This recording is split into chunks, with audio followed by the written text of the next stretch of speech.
Boa noite, graça e paz. É sempre um momento de muita alegria estar aqui e também um momento de muita responsabilidade. É muita responsabilidade a gente estar compartilhando, nós estamos compartilhando a respeito da palavra de Deus. Então é um momento de muito respeito, de muita reverência, é um momento onde Deus Ele tem tratado o nosso coração com temor. Muito feliz de estar aqui, como disse o pastor Alessandro. Nós estamos lá na IPI Bethesda, desde junho eu com a minha família, nós fomos para lá, nós estamos ajudando uma igreja que nosso coração é apaixonado por ela, coração meu e da minha esposa, nós amamos aquele lugar, nós gostamos daquele lugar e por isso eu quero agradecer muito a essa comunidade, a igreja Presbiteriana Independente de Dourados que abraçou aquela igreja, abraçou, impediu que aquela comunidade fechasse e nós estamos lá há mais ou menos uns 3 meses trabalhando por lá. Eu sou casado com a Graciele, nós estávamos saindo de casa e meu filho passou mal. Meu filho teve que ser medicado e eles não puderam vir. Meu filho acabou dormindo, estava passando muito mal. A Graciele é uma bênção na minha vida, ela é um referencial para mim. Toda vez que eu venho pregar, pastor Edson, ela olha para mim e fala bem assim: o que você vai pregar? Aí eu pergunto para ela: por que você quer saber? Aí ela fala assim: porque eu quero saber se você vive o que você vai pregar lá. Aí eu falo para ela assim: então não vou contar não, vou deixar, depois você vê. Porque a palavra de Deus é muito maior do que qualquer um que ocupa este lugar. A palavra de Deus e o Evangelho é maior do que nós. Também sou pai de um menino lindo. Meu nome é Ilo. I-L-O, Ilo. É uma homenagem que meu avô fez a um sargento. O sargento que cuidou dele, e ele falou que no dia que ele tivesse um filho, ele colocaria o nome de Ilo. E aí passaram vários irmãos do meu pai, até que nasceu meu pai, ele colocou o nome do meu pai de Ilo. E eu nasci há 42 anos atrás, em Rio Branco, no Acre. E minha mãe não sabia e combinou com meu pai. Se fosse menino, meu pai daria o nome. Se fosse menina, minha mãe daria o nome. Nasceram 2 meninos.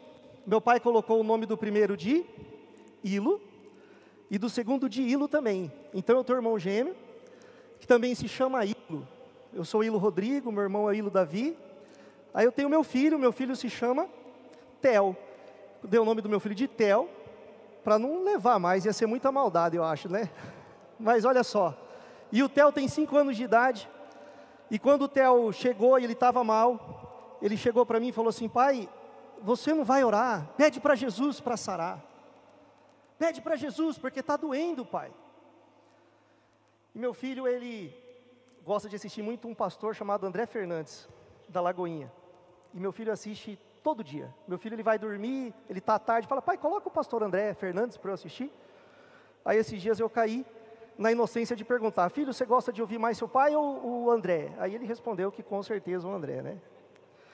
Mas esse mês de setembro é um mês onde a nossa consciência é levada a pensar a respeito daqueles que por algum motivo tiram as suas vidas. Esse mês de setembro é um mês de conscientização ao suicídio. E o mês de agosto é chamado Agosto Lilás, que é o mês de conscientização à violência contra a mulher.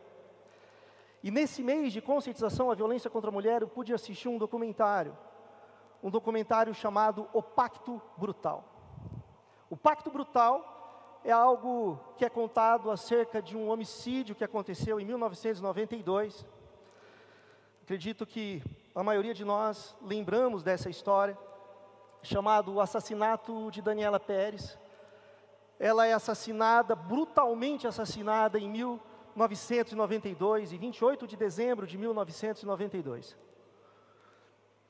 E o que chama a atenção a respeito desse documentário é a história da mãe dela. A mãe de Daniela se chamava Glória, e se chama Glória. E ela conta a luta que ela teve para poder buscar, primeiro, alterar todo o sistema legislativo, para que pudesse ter penas severas para o que aconteceu com a filha dela. para que aqueles que cometessem crimes parecidos com aqueles que foram cometidos contra a filha dela tivessem penas mais duras. Ela viajou o Brasil inteiro para colher assinatura. Não apenas isso, Glória, ela foi atrás de testemunhas que estiveram atuando, ou que puderam ver o que aconteceu, mas a polícia, ninguém tinha encontrado. E ela começou a subir favela, subir a morro. Conta o documentário que ela encontrou um homem, ela encontrou um rapaz que era gago e era frentista, ela só sabia mais ou menos onde ele morava. E no Rio de Janeiro, ela passou a subir e procurar alguém que fosse gago e fosse frentista. É a história de uma mãe desesperada buscando por justiça. E depois de tudo isso, ela ainda teve que aguardar o julgamento para poder ver que aqueles que foram tidos como suspeitos e depois tidos como verdadeiros assassinos pudessem ser condenados. É a história de uma mãe que busca justiça por algo que está acontecendo, que aconteceu com a sua filha. E nós temos uma história muito interessante na Bíblia, a respeito de uma mãe que busca socorro, a respeito de uma mãe que busca socorro para a sua filha, uma mãe desesperada. Eu quero te convidar a abrir a sua Bíblia no livro de Mateus, no Evangelho de Mateus, 15. Evangelho de Mateus, 15.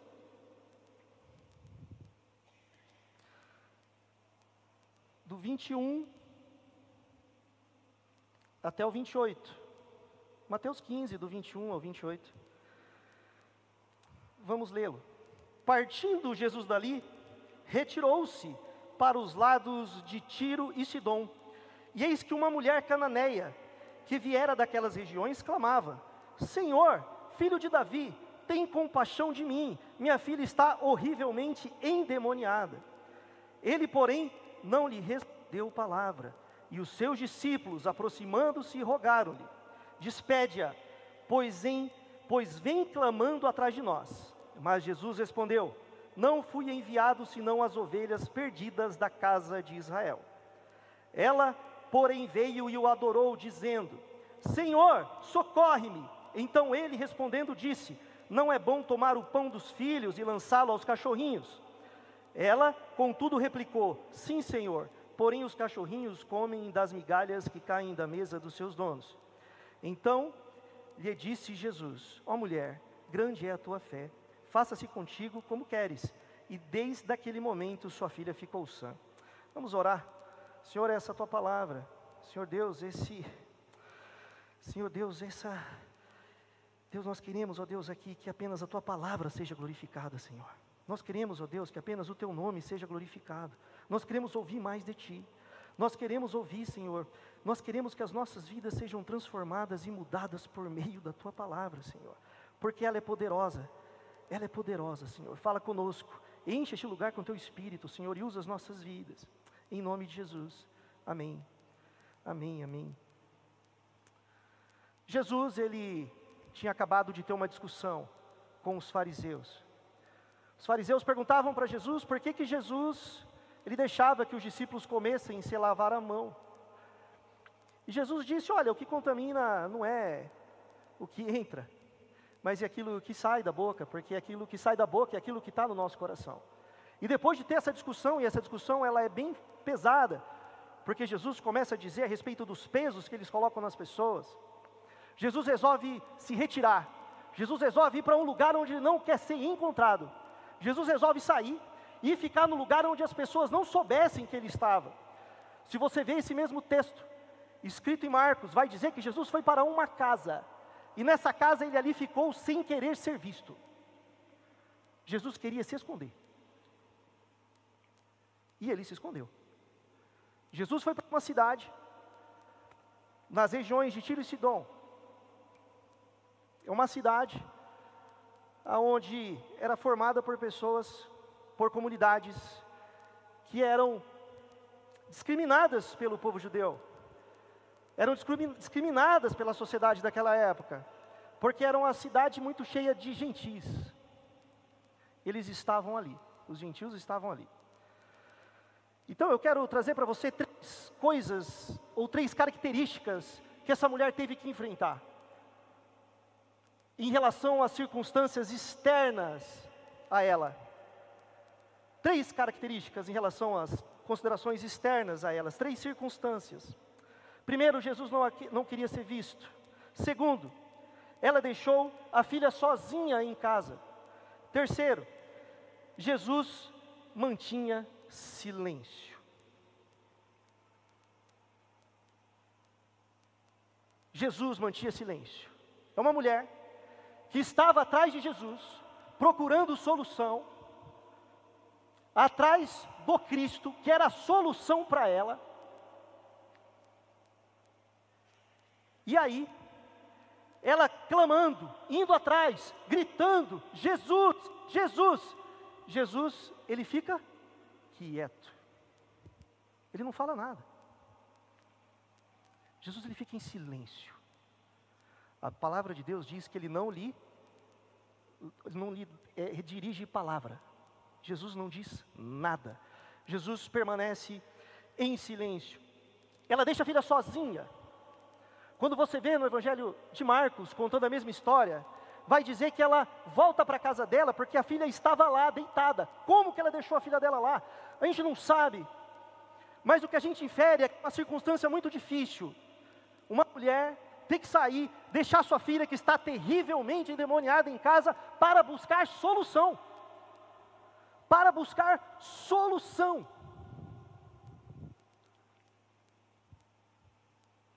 Os discípulos afastavam ela. Fique quieta, pare de falar. Chegaram para Jesus e falaram: Jesus, despede essa mulher, pede que ela vá embora, fala para ela ir embora. Ela está atrapalhando o nosso desejo de ficar em silêncio e ir sozinho. Se você quiser entender um pouquinho melhor a história, imagine alguém que sai lá da região pobre do Nordeste, sai de lá, vai para São Paulo, tentar a vida, lutar, uma mulher guerreira. Chega lá, perde o marido, a filha está doente, não tem condições, ela sabe que está passando um médico ali, alguém que pode ajudá-la, e ela corre, e pede desesperadamente. As circunstâncias externas dificultavam essa mulher, mas não atrapalharam ela de chegar a Jesus, e essa história é muito rica. E tinha algumas características internas dela. Essa mulher, a Bíblia traz ela como cananeia. Quando Abraão, a história de Abraão, ou a peregrinação de Abraão, é assim: Abraão sai com seus pais, e ele vai para uma terra chamada Harã. De lá, ele vai para Canaã, perdão. Ele vai para Canaã, a cidade prometida, a terra prometida. E Deus fala para ele: olha, Abraão, ele questiona Deus, fala: Deus, me mostra quando que essa terra vai ser minha? Eu estou peregrinando bastante, quando que essa terra vai ser minha? Aí Abraão, conversando com Deus, Deus diz: olha, Abraão, muita coisa vai acontecer, mas vai ter muita maldade nessa terra. Muita maldade vai ficar com esse povo aqui. E esse é o povo idólatra. Esse é um povo que atrapalhava a vida dos judeus.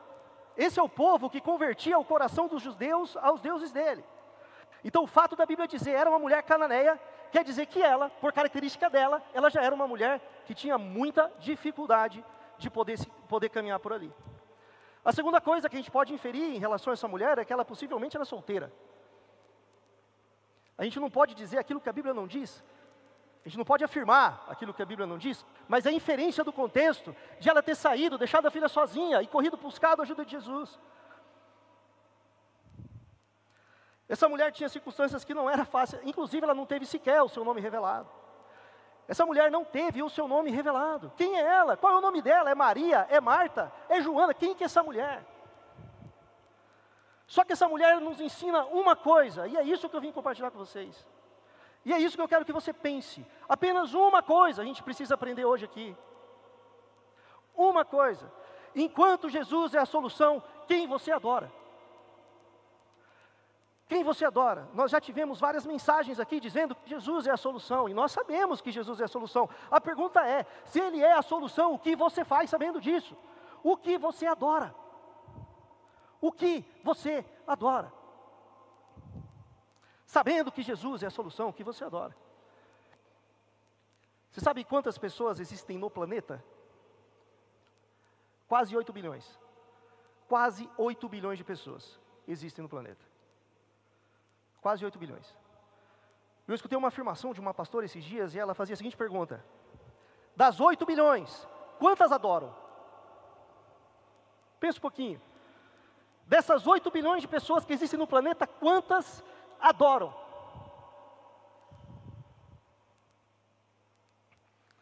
Todas adoram. Todas adoram. Adoram a si, adoram estátuas, adoram poder, adoram pessoas. Todas, de alguma forma, adoram. E você pode falar assim: não, mas eu não tenho religião nenhuma, eu não participo de religião nenhuma. E John Lennox vai dizer, matemático da faculdade de Cambridge, ele vai dizer o seguinte: olha, não importa se você não tem um Deus. Porque até para você não ter um Deus, você tem que ter um sentido, significado e caminho de vida. Então, de alguma coisa, ou alguém, ou alguma forma, ou algo, você adora. O que você adora, sabendo que Jesus é a solução? Eu trouxe uma referência do livro do Grande Sertão Veredas, onde Reobaldo, ele está vendo que as pessoas estão agitadas, e ele traz um texto para nós. Ele traz um texto, ele traz uma...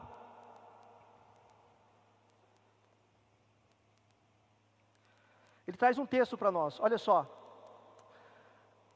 Muita religião, seu moço. As pessoas estavam agitadas na alma. E ele faz a seguinte frase: muita religião, seu moço.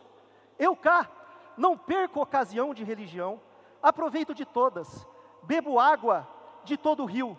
Uma só, para mim é pouca, talvez não me chegue. Olha só, rezo cristão, católico, embreenho a acerto, e aceito as preces do compadre Meuquelemem, doutrina dele, de Kardec. Mas quando posso, vou no Mindubim, onde um Matias é crente, metodista, a gente se acusa de pecador, lê alto a Bíblia, e ora, cantando hinos belos dele. Tudo me quieta, me suspende, qualquer sombrinha me refresca, mas é só muito provisório.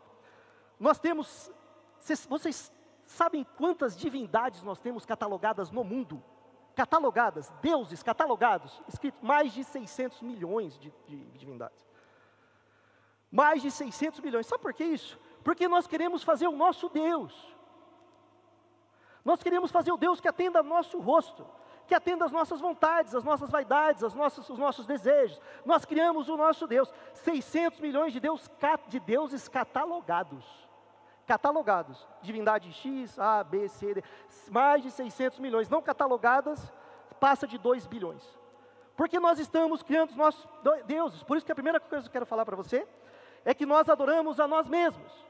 A primeira coisa que nós adoramos, apesar de saber que Jesus é a solução, é a nós mesmos. Nós criamos os nossos deuses, nós bebemos de toda a água do rio. Qualquer rio para nós está passando, a gente está bebendo. Porque a gente esquece quem Jesus é e só olha para aquilo que a gente quer. A gente esquece quem Jesus é e só olha para as nossas verdades, nossas vontades. As circunstâncias estão difíceis. O caminho está difícil, Jesus está em silêncio, mas a gente está sofrendo, e a gente cria o nosso Deus. Nós criamos o nosso próprio Deus, nós alimentamos dentro de nós o nosso próprio Deus. Depois que a gente sai daqui, como diz Reobaldo, né? Nós bebemos de todo o rio, de qualquer rio. Porque o que nós queremos não é a presença de Jesus, ou nos entregarmos para Jesus. Nós queremos, na verdade, alimentar o Deus que existe dentro de nós. Então, a primeira coisa que nós fazemos, e nós caminhamos por fazer diante das nossas dificuldades, é que nós adoramos a nós mesmos. A segunda coisa que a gente faz é que nós adoramos o dinheiro, o poder. Nós adoramos o dinheiro e o poder. As coisas estão difíceis, todo mundo está dizendo não, a igreja está vindo, você está vindo à igreja, à comunidade, e os relacionamentos não tão fáceis, como aquela mulher teve o discípulo afastando ela. E essa mulher, ela chega até Jesus e o adora. Mas nós, quando nós temos as primeiras dificuldades, as primeiras circunstâncias difíceis, tudo aquilo que nos afasta, nós começamos a adorar poder. Nós queremos conquistar as coisas pela nossa força e pelo nosso poder. Nós substituímos Jesus pelo nosso dinheiro.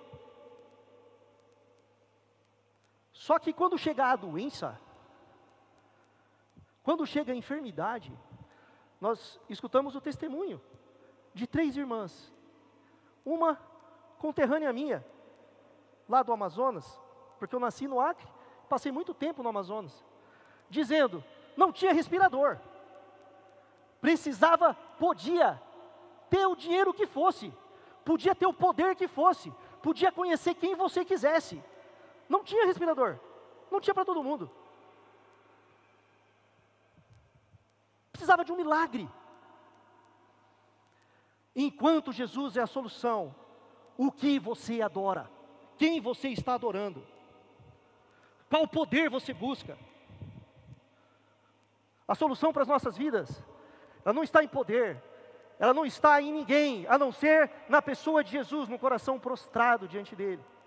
Por isso que a palavra que o Evangelho fala, quando essa mulher se aproxima, e ele fala lá em Mateus 15, 25, que ela o adora, ela usa um termo em hebraico que se chama prokuneu.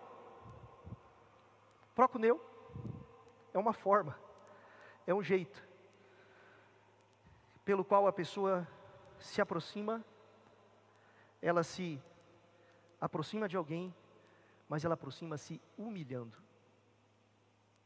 É o jeito pelo qual alguém se aproxima de alguém. É a união de 2 palavras. A ideia é como uma tradução bem literal, seria como se um cachorro ele chega e lambe a mão do seu dono.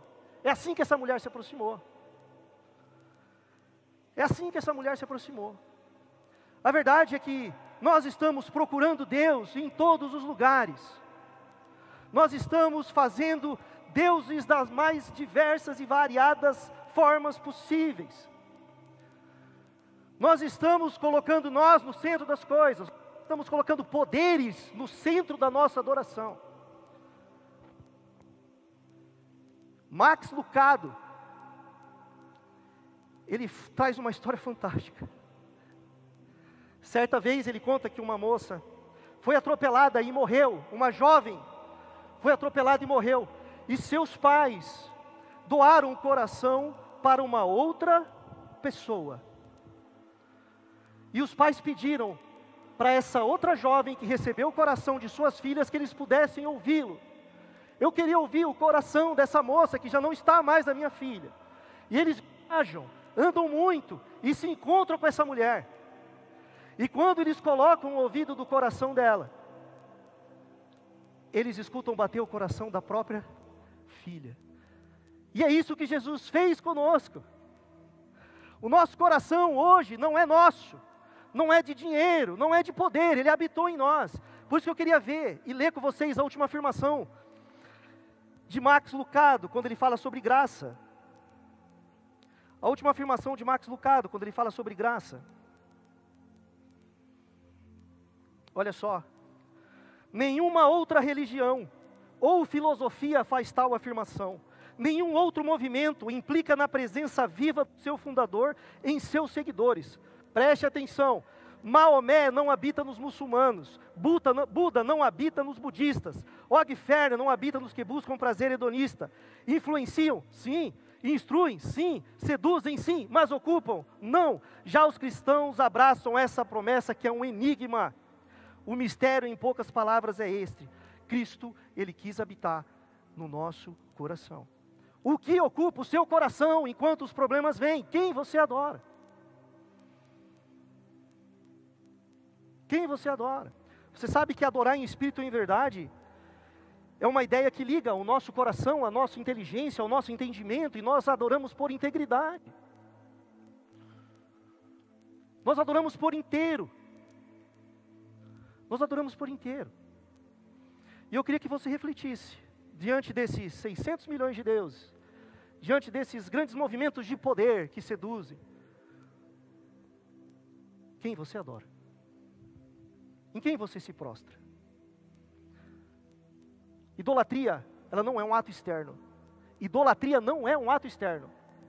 Idolatria não é eu adorar por uma imagem. Isso é uma consequência. Idolatria é o meu coração se prostrar para outras coisas que não seja Jesus. Idolatria nasce no coração. Quem ou o que você adora?